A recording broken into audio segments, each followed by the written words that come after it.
Có một vài dấu hiệu cho thấy tổ chức nhà nước tự trị có liên quan đến tổ chức phản động phun rô khét tiếng năm xưa. Lãnh đạo giao nhiệm vụ cho cậu xuống Iagrom để xác minh làm rõ vụ này.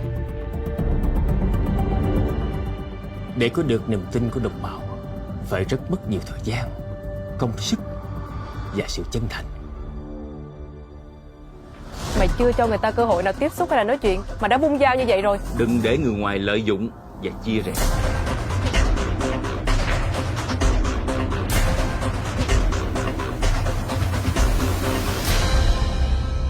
Bánh xe lớn đã bắt đầu quay. Nếu không muốn bị nó chèn người thì phải học cách chọn phe. Nhiệm vụ của chúng ta là phải đấu tranh quyết liệt nhằm xóa bỏ sự tồn tại của tổ chức này.